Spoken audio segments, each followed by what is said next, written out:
మీరు పహల్గామ్లో చాలా పెద్ద తప్పు చేశారు. భార్య పిల్లల ముందే భర్తల్ని తండ్రుల్ని చంపి పెద్ద తప్పు చేశారు. మతం పేరు చెప్పి చంపారు. మీ అణ్వాయుధాల బెదిరింపులకు మేము భయపడేది లేదు. భయం చూపించి భారత్ను వెనక్కి తొలగించేలా ప్రయత్నాలు ఫలించవు. మా భూములు ఎండిపోతుంటే మా నీటిని శత్రు దేశాలని తడపడానికి ఇవ్వలేము.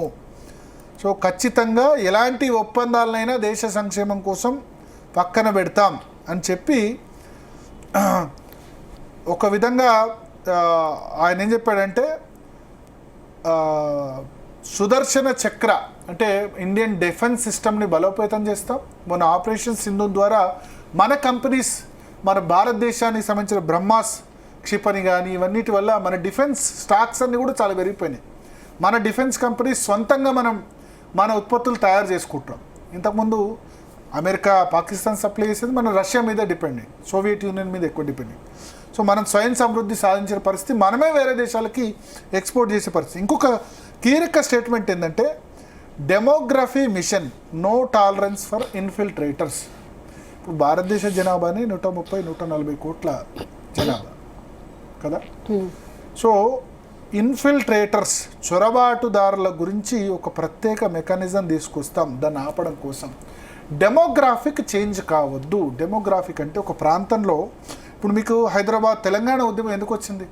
తెలంగాణ నుంచి ఎక్కువ ఆంధ్ర నుంచి వచ్చి నీళ్లు నిధులు నియామకాలు మా ప్రాంతంలో వేరే వాళ్ళు చేస్తున్నారు. వేరే వాళ్ళు వచ్చి ఇక్కడ మాకు అన్యాయం చేసి వాళ్ళది డామినెంట్ అయిపోయింది అన్నది జరుగుతుంది. మహారాష్ట్రలో అంతే. శివసేన పార్టీకి వాటికి ఆదరణ పెరగడానికి ముంబై నుంచి ఎక్కడి నుంచో వచ్చి జీవనోపాధి పొందుతున్నారు. సో ఒక రాష్ట్రం నుంచి ఇంకో రాష్ట్రంకే వచ్చి ఉపాధి పొందితేనే సహిస్తలేరు. బట్ వేరే దేశాల నుంచి వచ్చి ఇక్కడ మీరు డెమోగ్రఫీ చేంజ్ చేయడం వల్ల అంటే ఇప్పుడు అస్సాం ఉంది ఎగ్జాంపుల్. అస్సాంలో చాలామంది చొలబాటుదారులు బంగ్లాదేశ్లో వచ్చారు. అక్కడ ఉన్న భూమిపుత్రుల్ని అక్కడ డెమోగ్రఫీ చేంజ్ అయితే అస్సాం గణపరిషత్ దాని నుంచి ఉద్భవించి ఆ అస్సాంలో మేము ఇంకా ఇన్ఫిల్ట్రేటర్స్ ఇంకా బంగ్లాదేశ్ వాళ్ళని రానివ్వమని చెప్పి ఉల్ఫా ఉగ్రవాద సంస్థ కానీ వాటన్నిటికీ వ్యతిరేకంగా పోరాటం చేసి ఎవరు లేరు అస్సాం గణపరిషత్ వెనుక. అటువంటి పార్టీ విద్యార్థులు స్థాపించిన పార్టీ ప్రఫుల్ల కుమార్ మహంత పార్టీ కాంగ్రెస్ పార్టీని మట్టి గరిపించి వాళ్ళు అధికారంలోకి వచ్చారు. అస్సాం గణపరిషత్ అంటే అస్సాం మాదే, ఇంకా వేరే బయటి వాళ్ళని రానివద్దు. సో ఎందుకు శివసేనకైనా తెలంగాణ రాష్ట్ర సమితికైనా ఎందుకు ప్రాంతీయ పార్టీలకి ఆ నినాదం అందుకున్న వాళ్ళకి ఎందుకు విజయం సాధిస్తుందంటే దానిలో వాస్తవం ఉంది. సో ఆ రాష్ట్రం నుంచి వచ్చిన వాళ్ళకి ఉన్నప్పుడు దేశంలో వేరే చోటు నుంచి వస్తే ఎట్లా?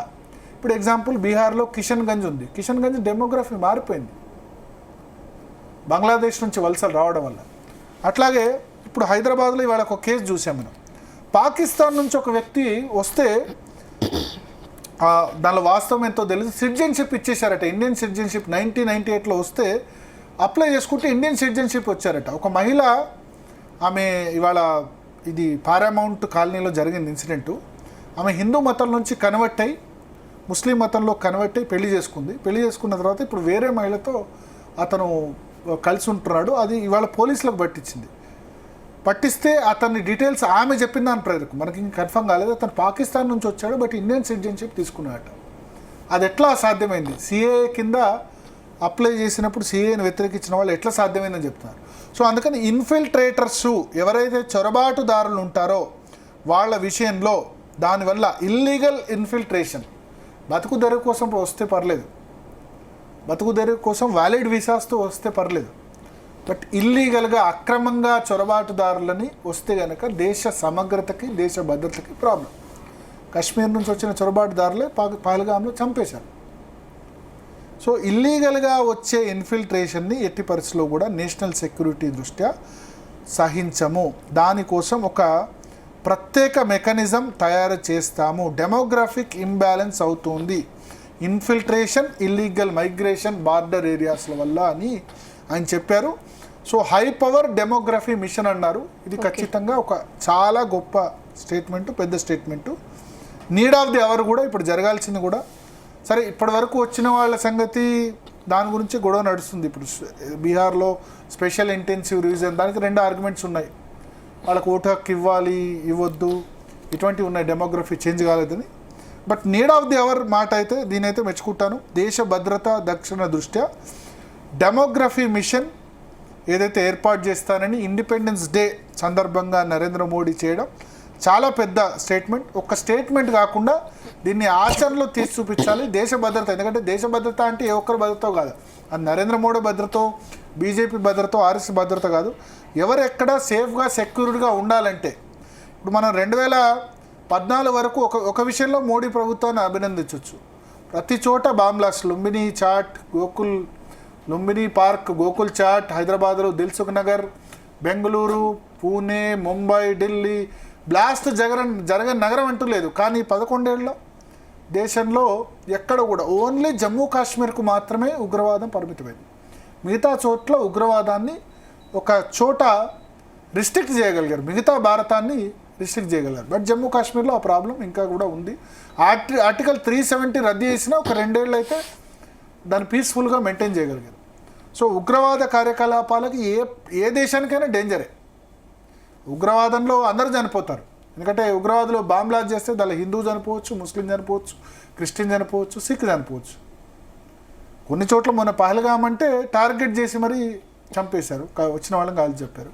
అట్లా ఇప్పుడు అజ్మల్ అమీర్ కసబ్ రైల్వే స్టేషన్లో కనబడిన వాళ్ళని కనబడినట్టు కాల్చి చంపినప్పుడు అప్పుడు కూడా మతం అడిగి ఏం జరగలేదు. సో అందరికీ, భారతదేశ పౌరులందరికీ సేఫ్టీ అండ్ సెక్యూరిటీ ఉండాలంటే ఈ ఇన్ఫిల్ట్రేటర్స్ని ఆపాలి. డెమోగ్రఫీ చేంజ్ కాకూడదు. ఇప్పుడు ఓల్డ్ సిటీ డెమోగ్రఫీ చేంజ్ అయింది, చూస్తున్నాం మనం. ఇదివరకు 60% హిందూస్, 40% ఉండేవాడు. ఇప్పుడు అక్కడ నుంచి బయటకు వస్తున్నారు. 40% ఏమంటారు, 40% హిందూస్, 60% అయింది. సో డెమోగ్రఫీ కానీ డెవలప్మెంట్ జరగలేదు. ఓల్డ్ సిటీకి మెట్రో రాలేదు, మిగతా ఫెసిలిటీస్ రాలేదు. అక్కడ ఉన్న వాళ్ళకి డెవలప్మెంట్ ఫలాలు రుచి అందలేదు. రుచి అందితే వేరే విధంగా ఉంటుంది. సో డెమోగ్రఫీ చేంజ్ అన్నది ఏ రీజన్ కూడా మంచిది కాదు. ఒక రాష్ట్రం నుంచి ఇంకో రాష్ట్రంలోకి వస్తేనే ఒక విధంగా అసంతృప్తులు, ఆ రాజకీయ పార్టీలు గెలుస్తున్నాయంటే బీఆర్ఎస్ అయినా, శివసేన అయినా, అస్సాంలో అస్సాం గణ పరిషత్ అయినా. బట్ వేరే దేశాల నుంచి వచ్చి మన దేశాన్ని ఇన్ఫిల్ట్రేటర్స్ వస్తే కనుక దాని ఖచ్చితంగా ఈ మిషన్ అయితే ఉండాలి. ఆ మిషన్ సక్సెస్ కావాలి. ఇది కేవలం మాటలకు పరిమితం కాకూడదు, చేతలు దీనిలో ఉండాలి. ఎస్పెషల్లీ బంగ్లాదేశ్ నుంచి ప్లస్ అక్కడ పాకిస్తాన్లో మనకి జమ్మూ కాశ్మీర్ దగ్గర ఈ 2 చోట్ల చొరబాట్లు ఉంటాయి. దాన్ని అరికట్టే విధంగా అయితే ఖచ్చితంగా కృషి చేయాల్సిన అవసరం అయితే మనకు కనబడుతుంది. Okay Bharat, thanks for that.